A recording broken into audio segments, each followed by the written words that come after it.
destroyer, just as in later in time during the Exodus, the destroyer appeared in the skies and everything shifted, a geological pole shift. So if it's at the asteroid belt, if it gets that far, you're saying that it's big enough where you won't be able to mistake it in the sky still? You'll be able to see it.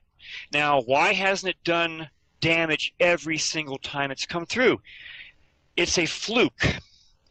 It has its own orbital speed as it goes through, and one orbit in the Lost Book of Enki is called 1 Shar. With us, it's 3,600, between 450 to 600 years.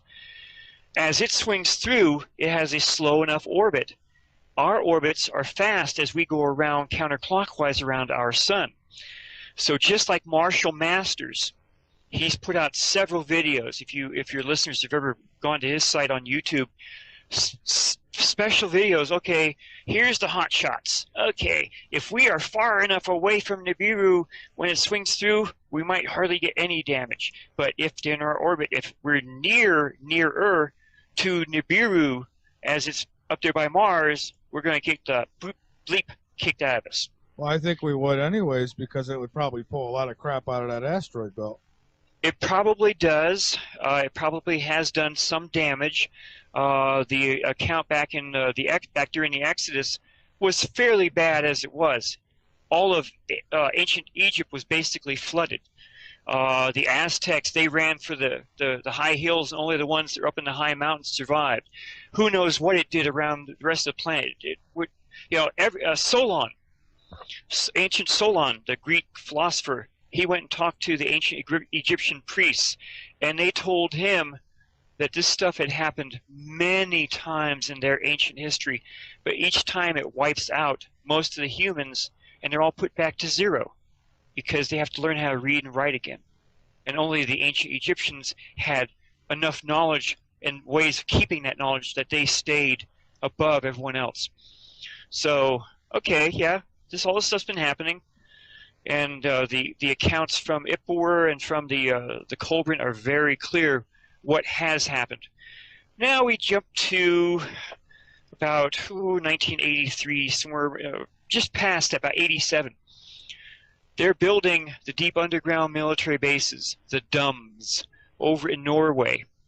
And one of the chief engineers, and I sent you the stuff from this, and anyone else can find it, or they can contact me, and I'll send it to them myself. They're building these giant DUMS underground, and they have enough DUMS to have all of the elite Norwegian people safe. And they built them all because Nibiru was coming. Very clear. That's also why, has anyone ever heard of the Doomsday Seed Vault? 60 Minutes did a 60 Minutes did a nice thing on it years ago up there in Svalbard, Norway. Every seed for every plant, food and not, is being stored there in a massive seed vault. It's my understanding that there's actually two of them, one on each side of the globe. There are more than that. I'm sorry, Michael. Oh, you're probably right. If I know of two, there's probably 15. and that's because after Eisenhower talked to the Anunnaki, I'm quite sure he went digging through ancient history and he found all of these accounts. Okay? So they knew that when Nibiru was in the sky, everything that grew on vine, orchards, or anything was burnt to a crisp. And according to Ippur, very clearly, at the end of his account, it's in the Kolbrin only, he talks about he wished that the Egyptians had been nicer to he calls them Hebrews, K-E-B-R-E-W-S. Okay? So it was the Hebrews that were leaving, and it was the Exodus. And he also says that after the destroyer left, a global shift had happened because all of their growing seasons were thrown out the window. That's happening now, as a matter of fact. Well, not really, but we're getting close. Yeah. I mean, he says it was immediate. Okay? He says the stars move to new positions in the sky. The sun and the moon set and rose in new positions that they'd never done that before. And that's exactly what Solon had found out from the ancient Egyptian priests, that had happened several times. No, The Chinese mentioned that in the Emperor Yahoo account. no. And Mosai of China in Book 5 also mentions it again. So, yes, we have these dumbs all around the planet. Oh, we do. But let me ask you this quickly. How do we know that they were, I mean, obviously they were describing what they were seeing. So that's a given. It happened. But how do we know that they weren't just, it happened then and it won't happen again? They don't. Except if you go to any astronomical program and you look down at the rotation of our planets, the Earth is rotating counterclockwise towards where Nibiru will be swinging up. Now, yes, Nibiru doesn't come any closer than between Mars and Jupiter, but there will be extreme gravitational and magnetic effects because of it. That's why they built all these things deep underground, so the elite, just like in the movie 2012, with their arcs, they'll all run underground. And they supposedly will survive down there for several months. And supposedly the idea is that if there are any survivors, they will start riding amongst themselves, and they'll kill almost all of themselves amongst that. During that. And any survivors, once they come up, will be put into FEMA camps. Now, how many of your listeners have known before 2013 about all the massive amounts of ammunition that every agency of the U.S. government was buying up? Now, my listeners are well aware of it, but unfortunately there's a lot who don't listen to shows like this, and they have no clue. They think it's just a conspiracy theory, but it's very real. I followed it as much as I could. There were huge trains of automobile carrying cars that were all made up to be prison cars, and they were being kept silent, very quiet about it. But certain people were leaking information about it. A person that used to go onto YouTube is called Just Call Me Kit. No one's heard anything from her since 2012. She was on another radio show, which I don't know if you want me to mention it or not. Oh, go right ahead. She was on Orion Talk Radio back in 2012, and I have a copy of the show. See, my wife and I have really been researching this for a long time.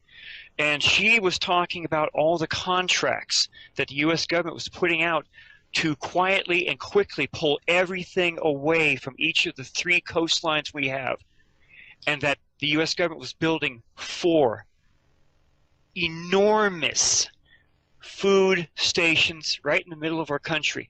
And I forgot the states. It's 4 states, and the United States was broken down into A, B, C, and D. And each one of these food things would eventually put some supplies out to those states that were mentioned. Probably Colorado was one of them. Probably. And after that show, no one's heard from her since. Do I know anything happened to her? No. She might just be staying underground and keeping her mouth quiet. On YouTube, she only made 3 videos.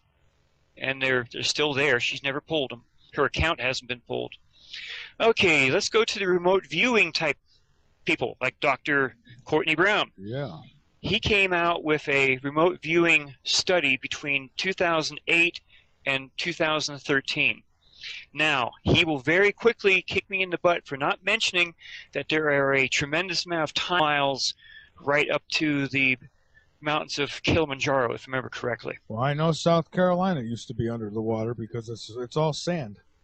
But he also did mention that Washington, D.C. had been heavily destroyed, and they were seeing, or the people in these studies were writing down that all there was shambles of homes for people to try and put together to live in after all this stuff had happened.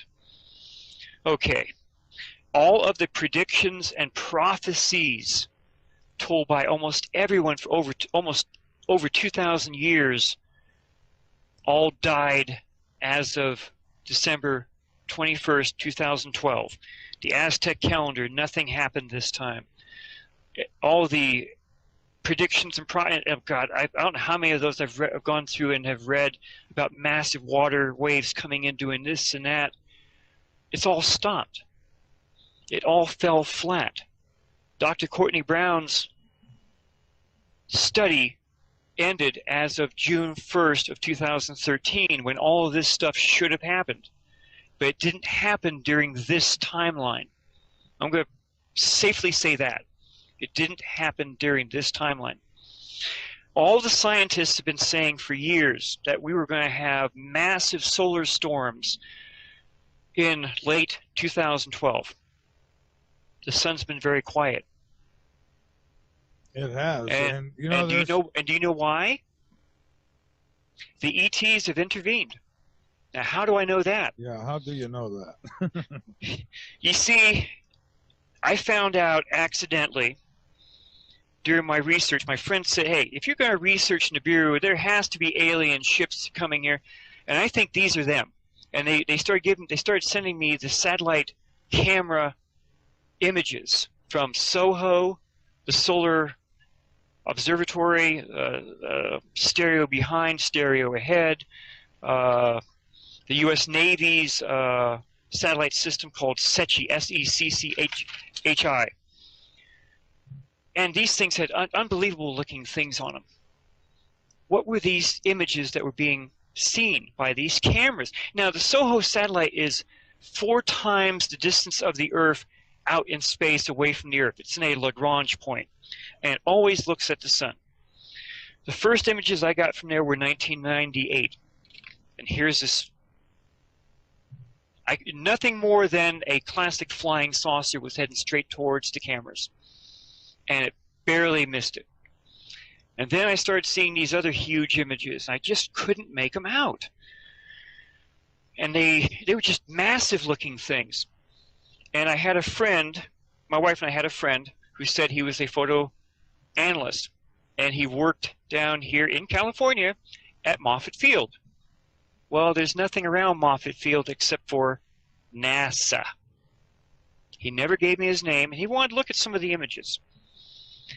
And this big image that's very clear reminded me of someone else. Over in what's now Iran, used to be the Zoroastrian religion. And several thousand years ago, they started carving this massive wall carving, and they called it the Ahura Mazda. And anyone who's ever looked at these wall carvings, it's A-U-H-M-A-Z-D-A, Ahura Mazda. Anyone that looks at these things clearly sees outstretched birds' wings, but there's one problem. There's landing gear coming down from the image. You can see metal rods, or what looks to be metal rods with round wheels on the end. And there's a Anunnaki god standing right in front of them. And they clearly say it's an Anunnaki god. His name is Ahura Mazda. In 2005, one of the very excellent cameras on SOHO called the EIT-304. It's an ultra-extreme infrared camera. It clearly caught something coming down the left-hand side of our sun. And this image was trailing what I call drive plasma, or exhaust smoke from your car. I had to research the holy heck out of these images, because people have called me this, and that on Facebook. And then when I finally got in with, I hope I can mention this other. You listen. You're welcome to mention anything you want on this show. We never censor our guests. Okay. Go for it. They're called Third Phase of the Moon. They contacted me directly and said, hey, how about doing a short video for us? And I said, no problem. So I sent them the images, and Third Phase of the Moon under Bob Evans or Robert Evans, you'll see 2 videos on YouTube, one showing these images, showing these massive things coming into our system. The other one shows these other interesting things NASA does not want you to know about. The ETs placed and this is ETs, not us, massive space probes all around our sun. They've been there for over 7 years. My opinion is that these space probes are controlling our sun's output. You see, very few people know that our system is electrically charged.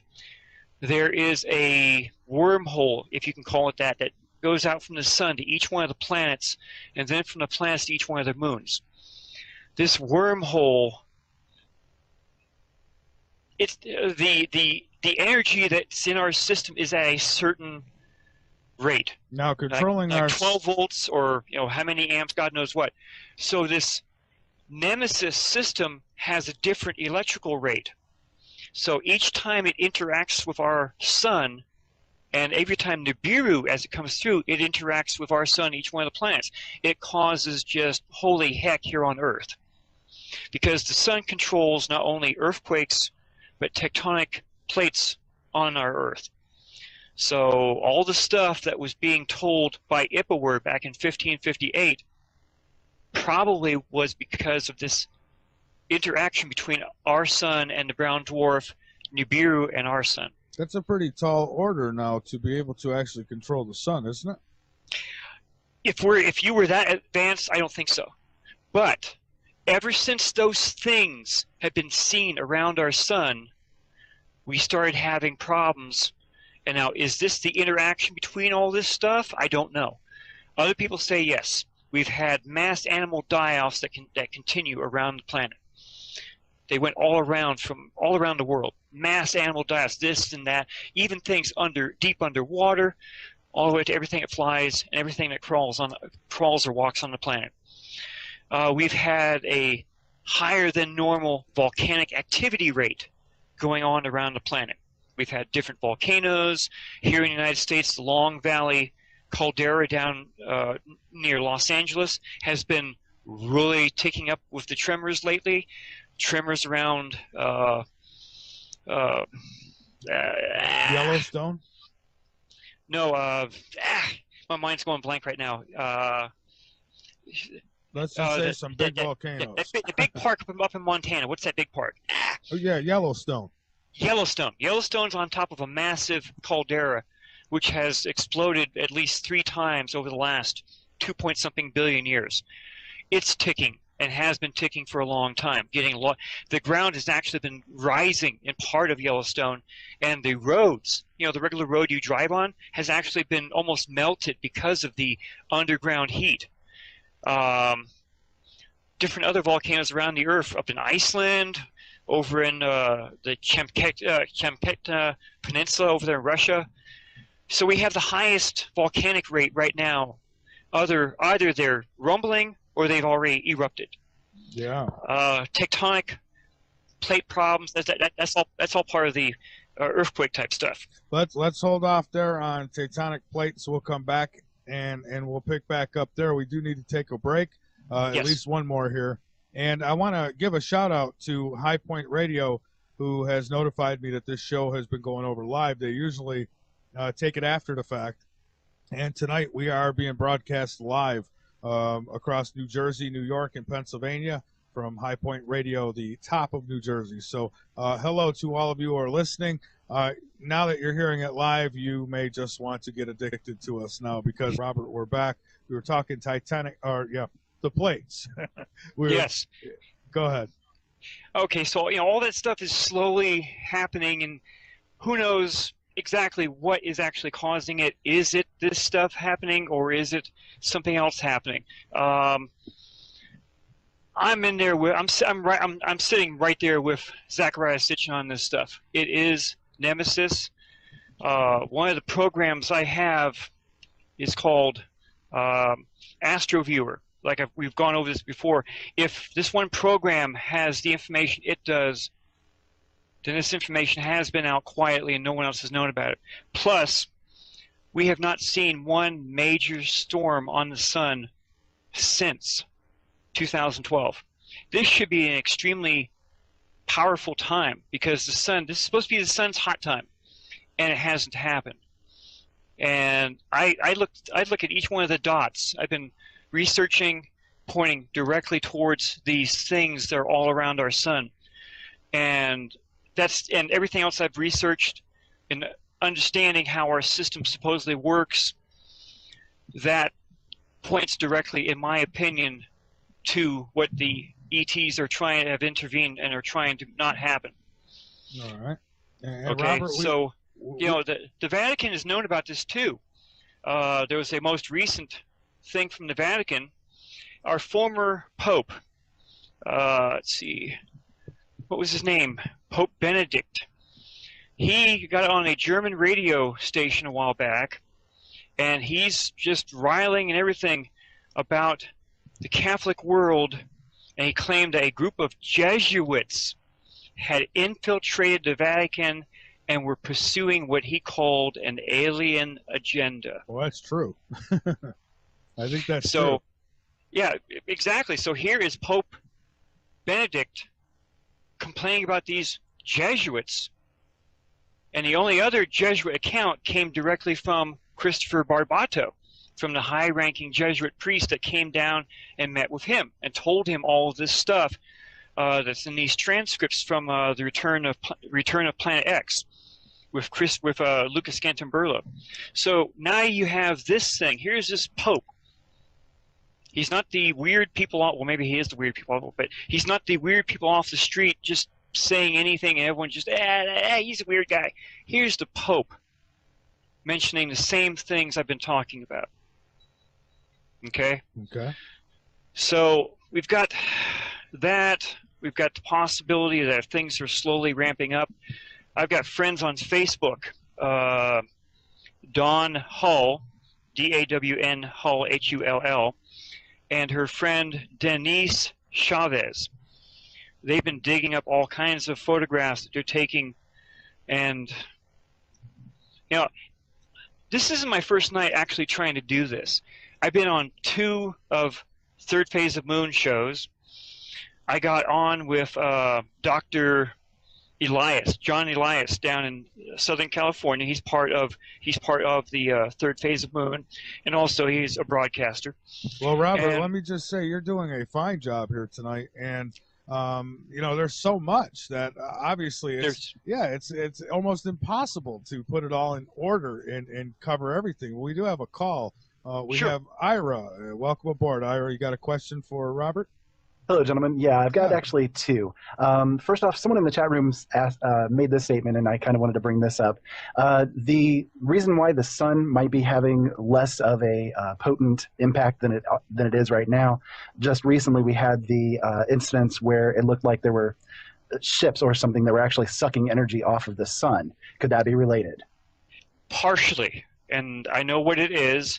In another work that I have and have been starting to share around, it's a cold dwarf. Okay?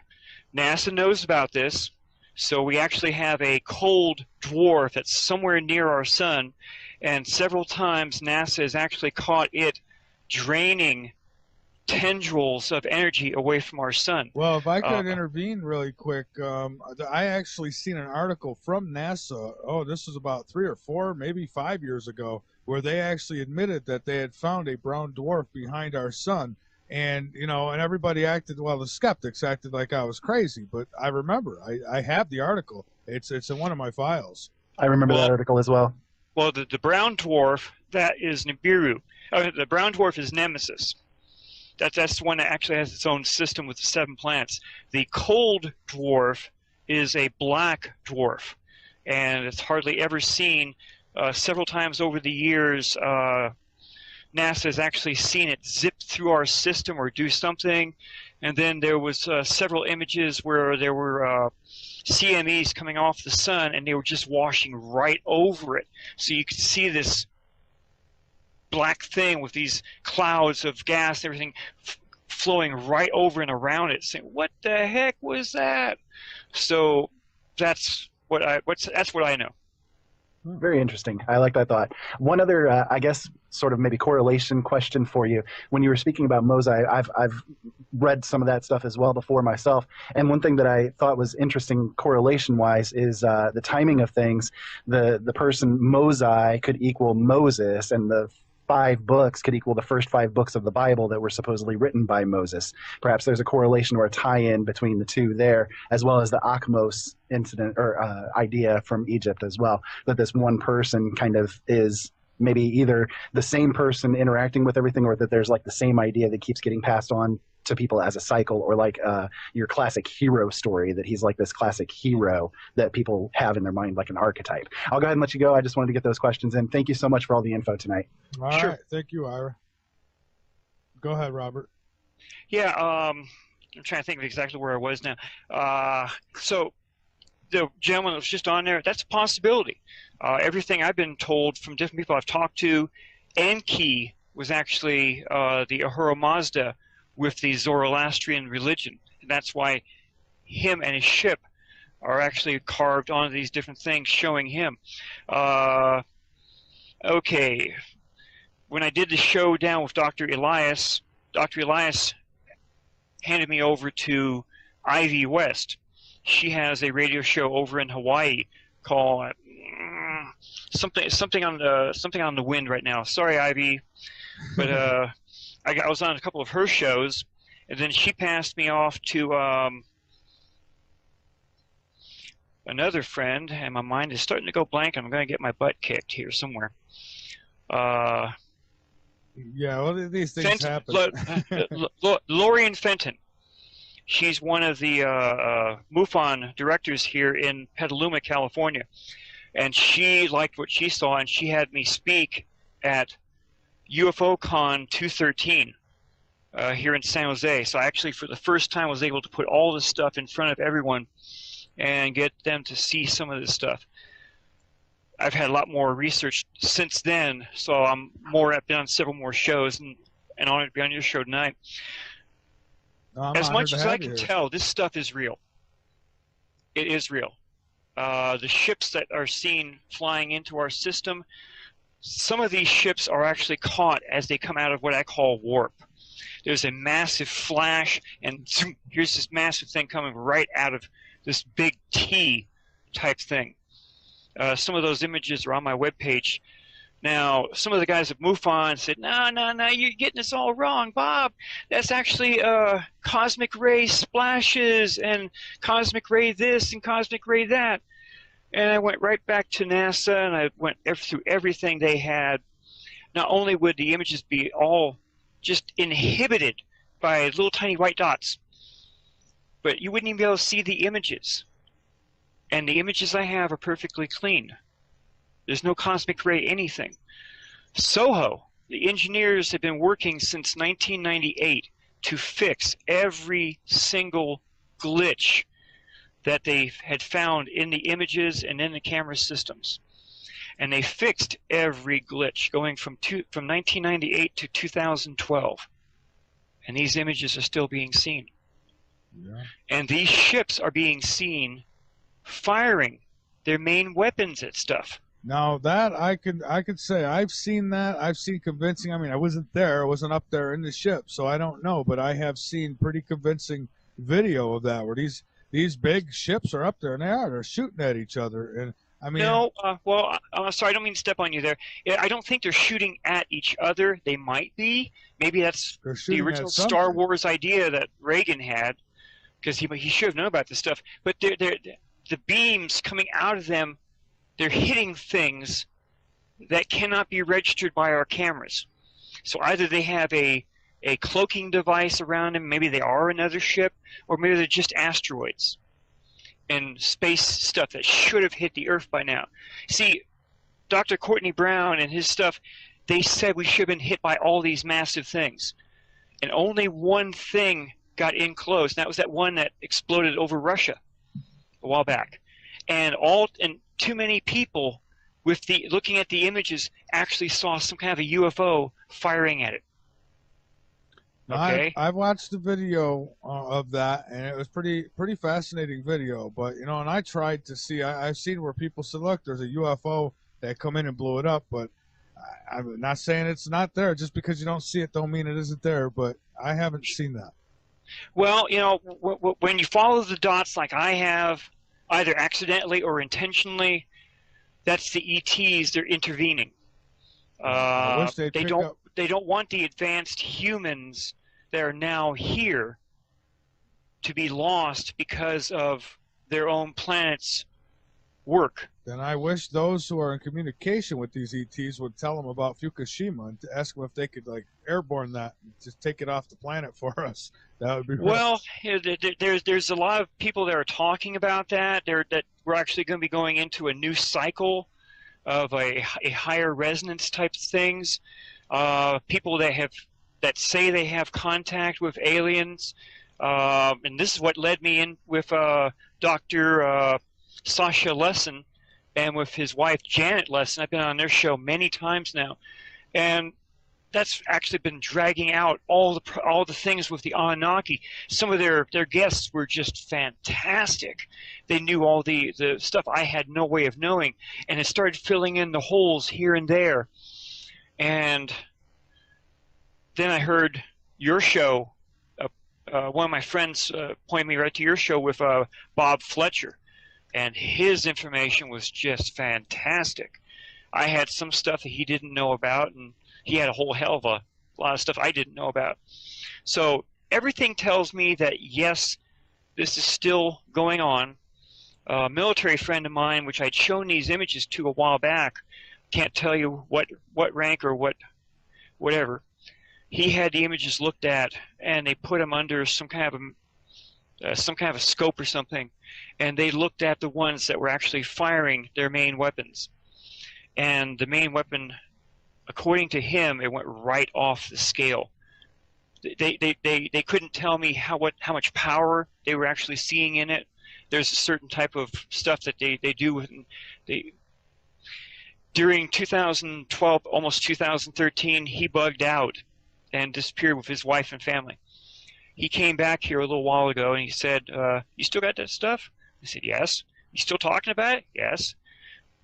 He said very carefully, "Well, everything was put off for about a year or two, and it's still happening." That's all he would tell me. And that's basically what we're hearing from a lot of people now that are talking about this, that Nibiru probably won't be seen, just like what Bob Fletcher mentioned probably on your show. It probably won't be here until about 2017, something like that. So there's enough people that are hearing the different stuff through the trade winds or through the grapevine that know that this stuff is still going to happen.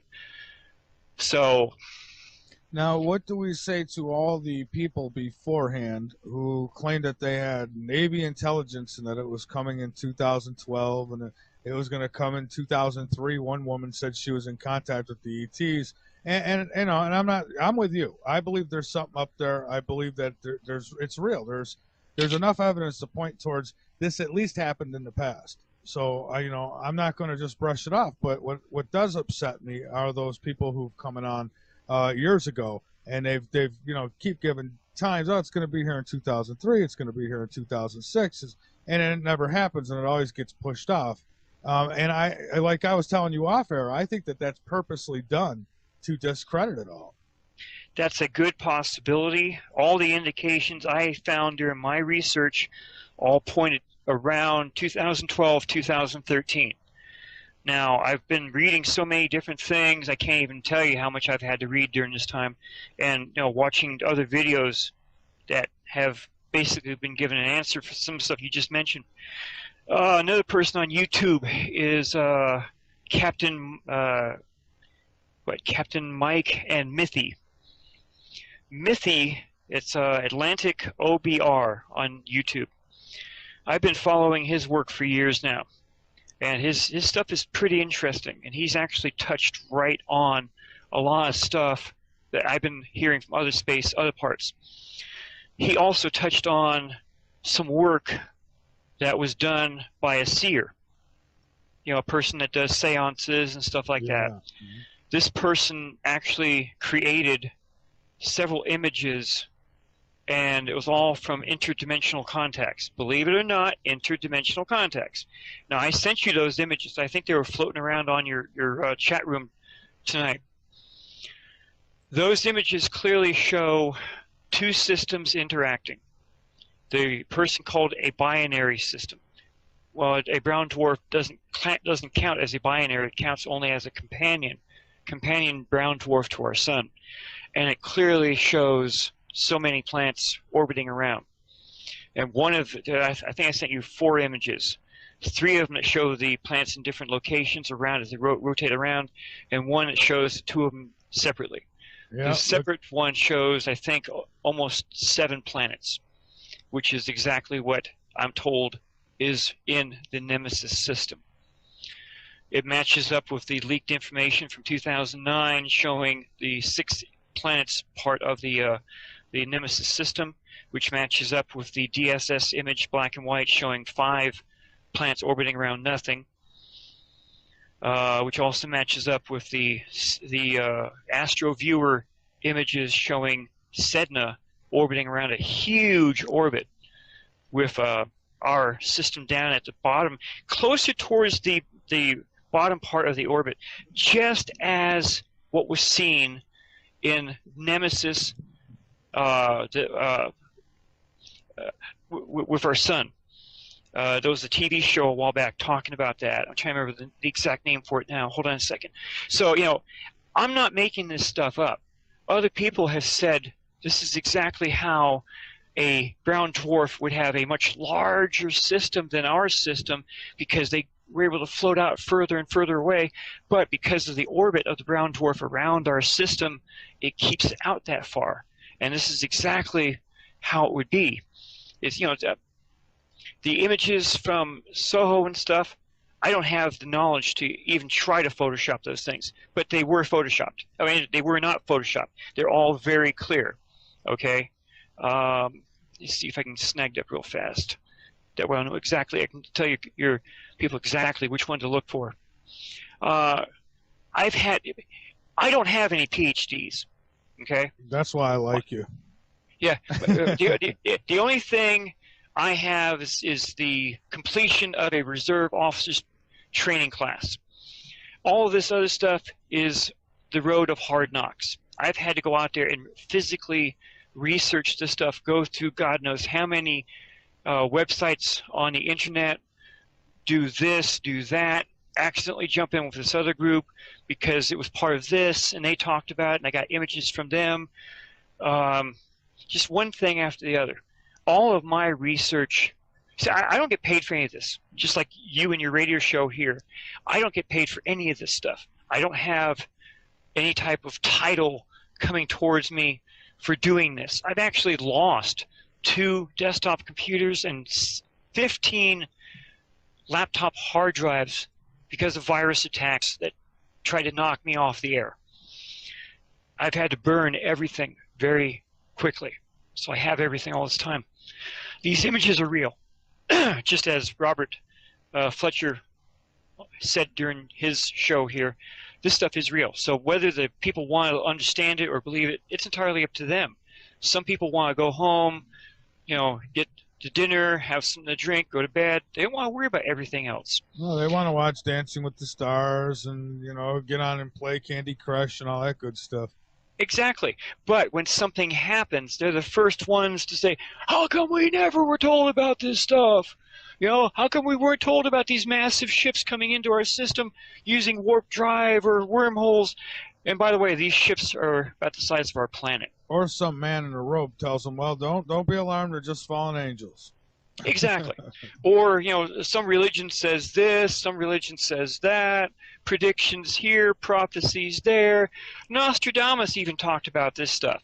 And the best prophet I can think of is the one that's always laughed at, Mother Shipton. Mother Shipton had a tremendous amount of prophecies, but during her stuff, she talked about, and as we came to the end of the century, all this other stuff would happen. Now, anyone who's ever read anything about pole shifts or tectonic this, tectonic that, knew she was talking about a geographical pole shift, where plates under the oceans were pushed up and the humans were now living where ocean water used to be. But she also mentions at one point that, and Nibiru personally with microwaves. So all of those, I don't know how many images, which just shows, you can look at these images either 2 ways. One, it's just full of space garbage which suddenly blows away. Or two, the alien races or race that has all these things has put them all there for two reasons. One, hey humans, take a look at us. We're here, we're all friendly. Or, humans, we're ticked off. Either knock off what you're doing, or here's what we're showing that we have to go after you. I don't know which one is what for these. Because these images, they clearly show what NASA describes as anomalies / UFOs. And you have those pictures on your website?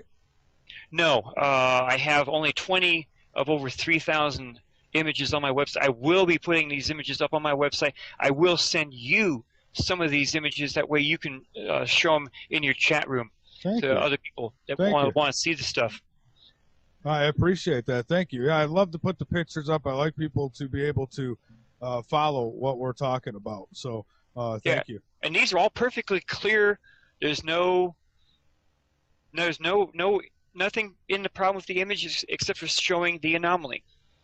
So it's not cosmic this, it's not cosmic that. Cosmic rays only hit sometimes one camera but not two.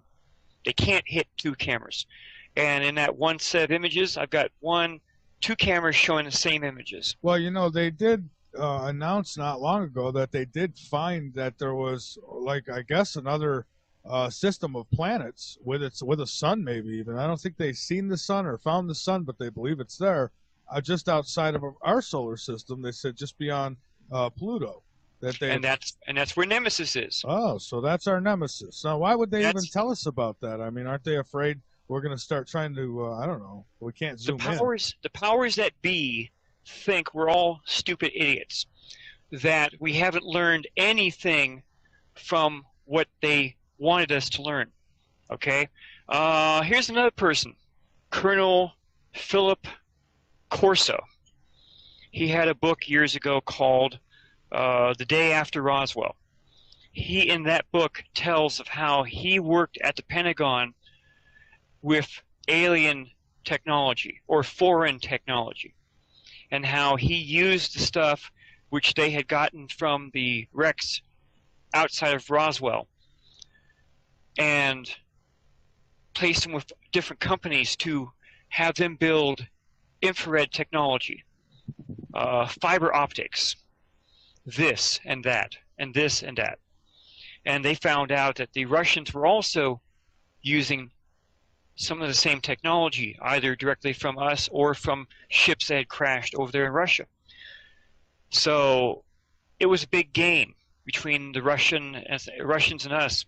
You see, one of the craft that crashed near Roswell, these were all brought down by the early Doppler radar systems. One of the craft that they went in, they checked. See, the three craft we have were given to the Army, the Navy, and the Air Force. And each military group did their own private investigations, and no one shared anything. The craft showed that the ETs didn't have any type of waste disposal, didn't have any food preparation or storage, and there was no controls for them to actually fly the craft. They found out later that they had this harmonic type of ring around their heads. So they were using their brains to control the ships. These ships were just like shuttlecraft from a much larger mothership. So they knew that, and that's where the movie Firefox came out years ago. Remember what was this? That was about that Russian fighter where the pilot could think to make it do anything and everything. Oh, I think I know what you're talking about. I didn't see the movie, but I saw clips from it.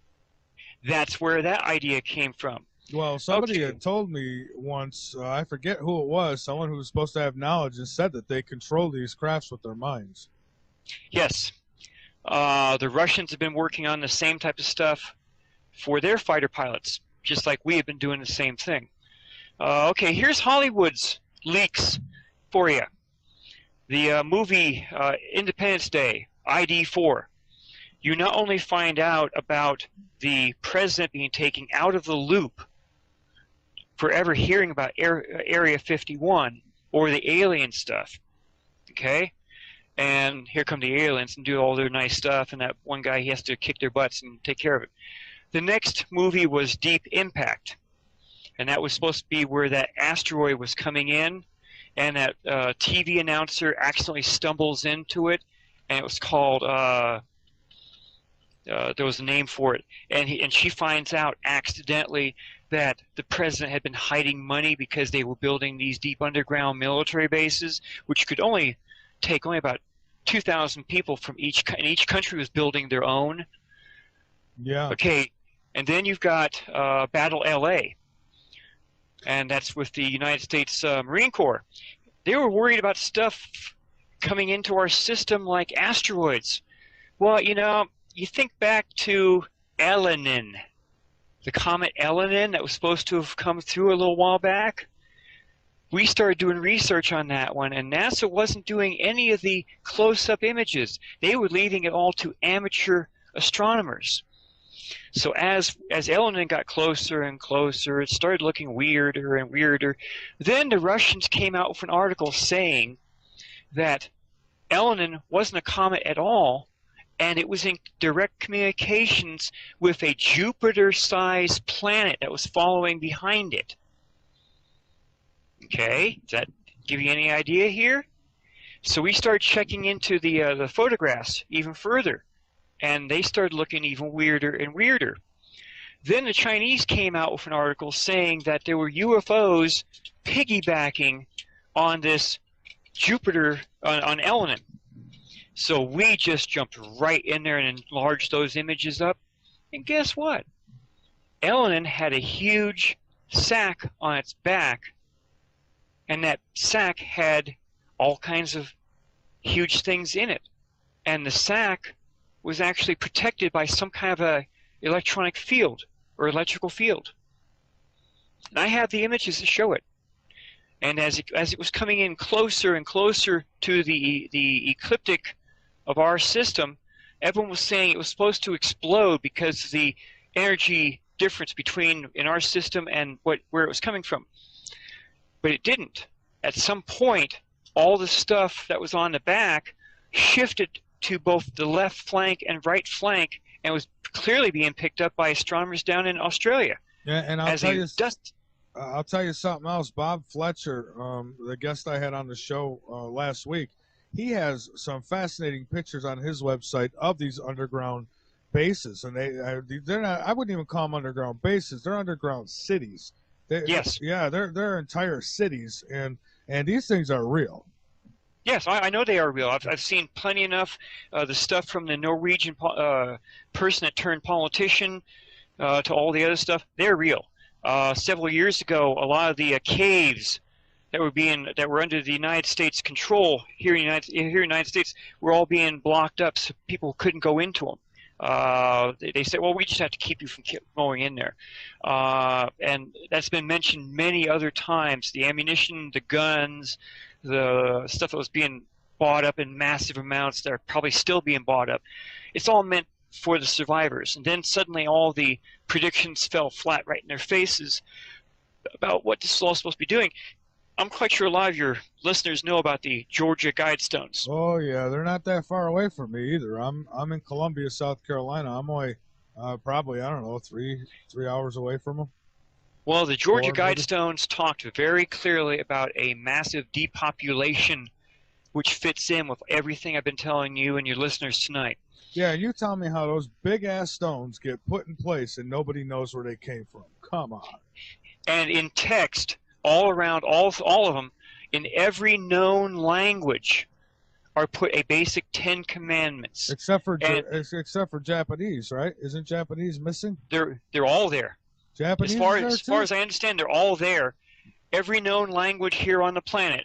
And to top it all off, it says, do not let the population go above, what is it, 500 million?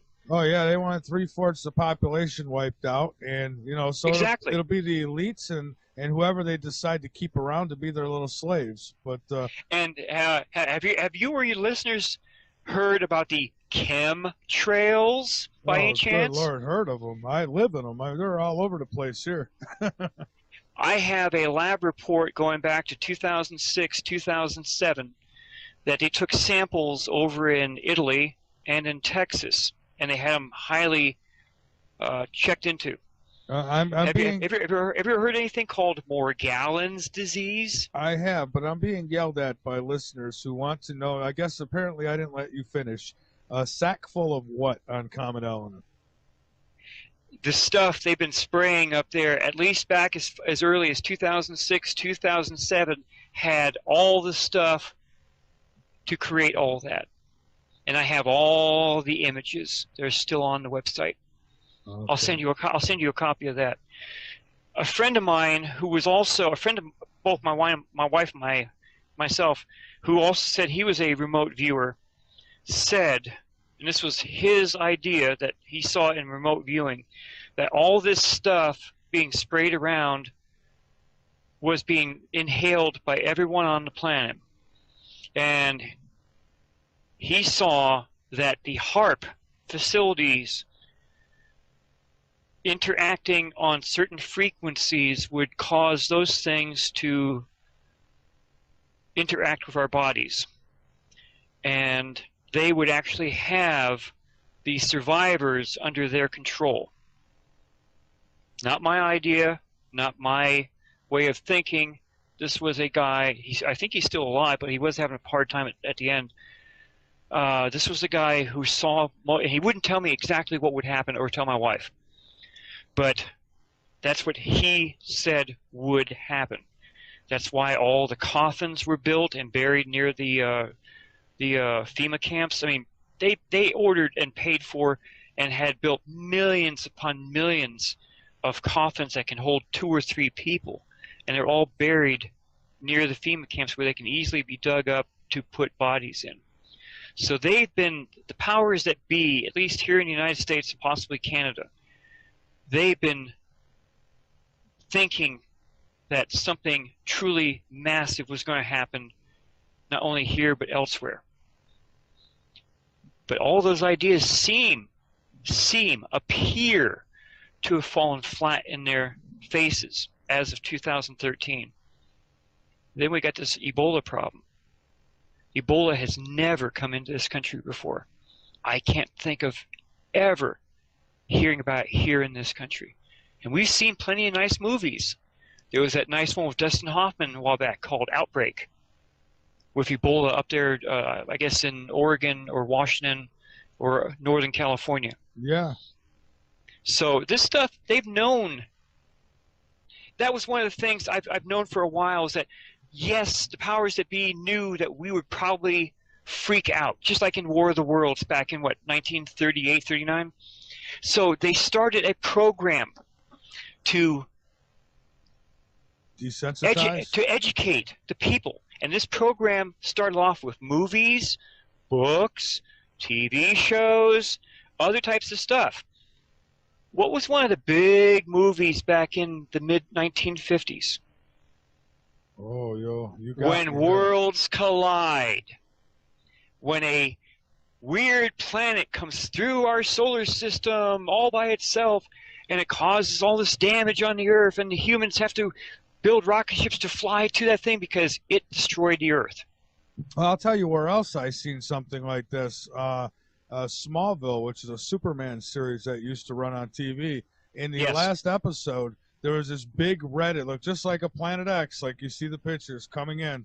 And that's when he finally got into his Superman costume and got up there and pushed it back out. But it was almost and in the comics, Scooby-Doo, you've got Velma talking about Planet X Nibiru coming into our system pretty soon.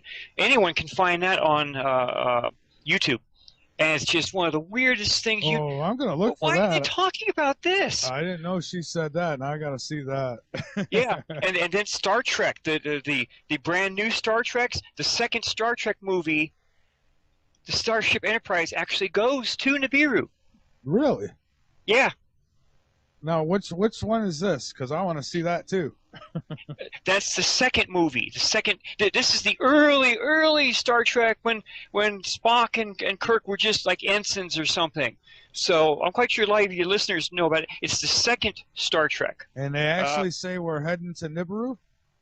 The Enterprise goes and sees Nibiru. Holy Christ! Oh, I'm sorry.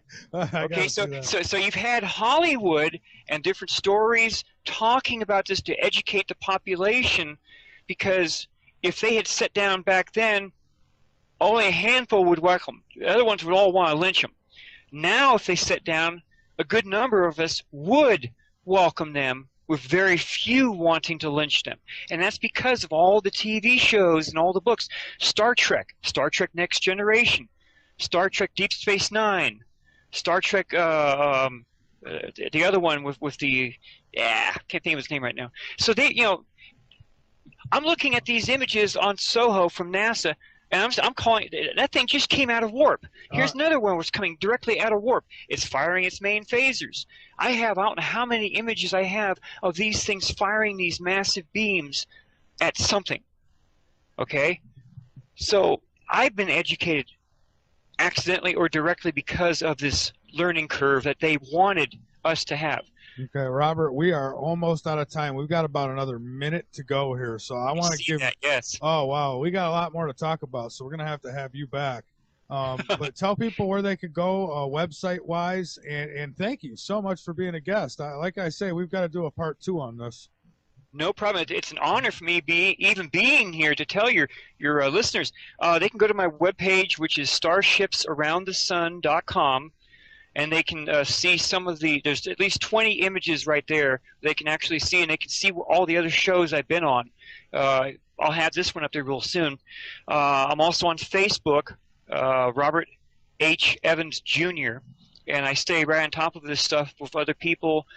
They can go back to my history there, all the stuff I post up there talking about this or that.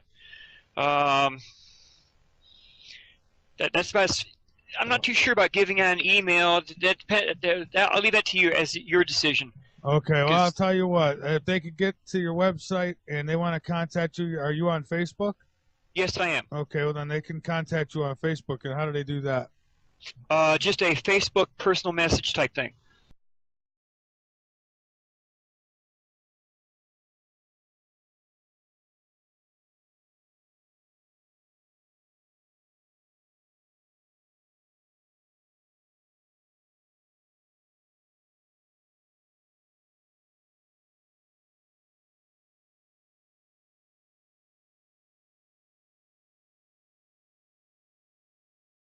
Destroyer, just as in later in time during the Exodus, the destroyer appeared in the skies and everything shifted, a geological pull shift. So if it's at the asteroid belt, if it gets that far, are you saying that it's big enough where you won't be able to mistake it in the sky still? You'll be able to see it. Now, why hasn't it done damage every single time it's come through? It's a fluke. It has its own orbital speed as it goes through, and one orbit in the Lost Book of Enki is called 1 Shar. With us, it's 3,600, between 450 to 600 years. As it swings through, it has a slow enough orbit. Our orbits are fast as we go around counterclockwise around our sun. So just like Marshall Masters, he's put out several videos. If your listeners have ever gone to his site on YouTube, special videos. Okay, here's the hot shots. Okay, if we are far enough away from Nibiru when it swings through, we might hardly get any damage. But if in our orbit, if we're nearer to Nibiru as it's up there by Mars, we're going to get the bleep kicked out of us. Well, I think we would anyways, because it would probably pull a lot of crap out of that asteroid belt. It probably does. It probably has done some damage. The account back during the Exodus was fairly bad as it was. All of ancient Egypt was basically flooded. The Aztecs, they ran for the high hills, and only the ones that are up in the high mountains survived. Who knows what it did around the rest of the planet? Solon, ancient Solon, the Greek philosopher, he went and talked to the ancient Egyptian priests, and they told him that this stuff had happened many times in their ancient history, but each time it wipes out most of the humans, and they're all put back to zero because they have to learn how to read and write again. And only the ancient Egyptians had enough knowledge and ways of keeping that knowledge that they stayed above everyone else. So, okay, yeah, all this stuff's been happening, and the accounts from IPWR and from the Kolbrin are very clear what has happened.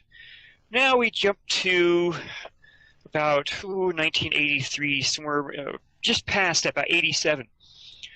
They're building the deep underground military bases, the DUMS, over in Norway. And one of the chief engineers, and I sent you the stuff from this, and anyone else can find it, or they can contact me, and I'll send it to them myself.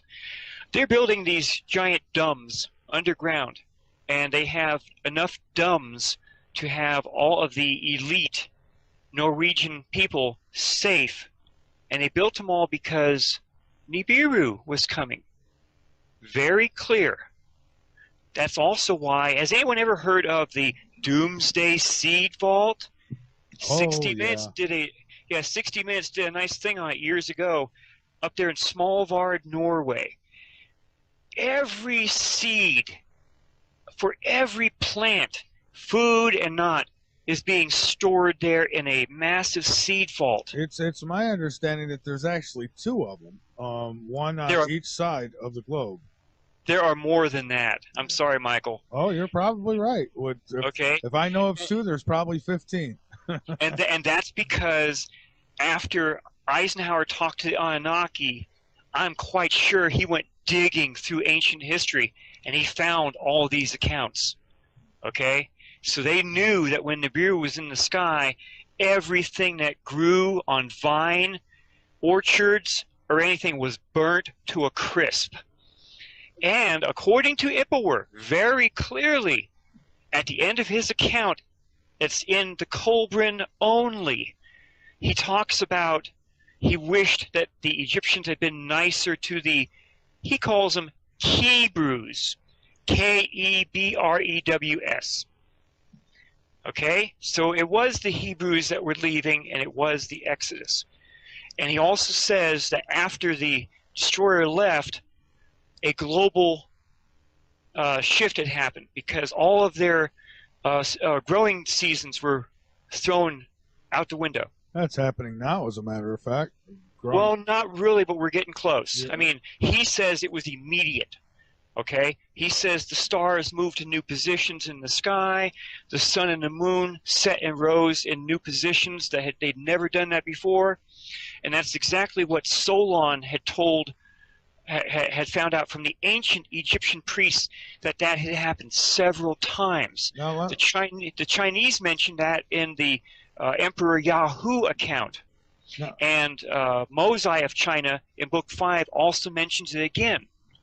So, yes, we have these DUMS all around the planet. Oh, we do. But let me ask you this quickly.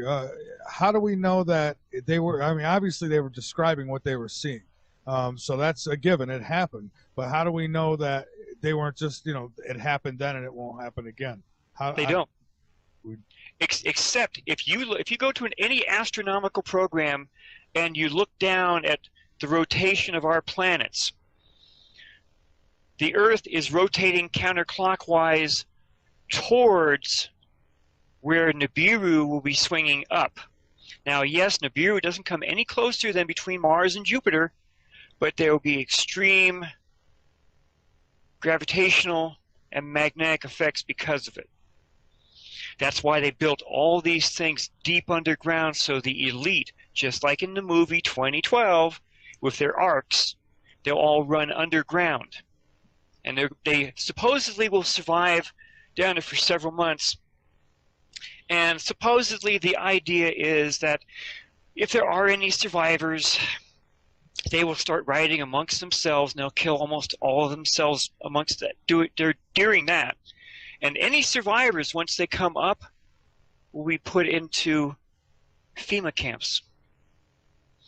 Now, how many of your listeners have known before 2013 about all the massive amounts of ammunition that every agency of the U.S. government was buying up? Now, my listeners are well aware of it, but unfortunately there's a lot who don't listen to shows like this, and they have no clue. They think it's just a conspiracy theory, but it's very real. I followed it as much as I could.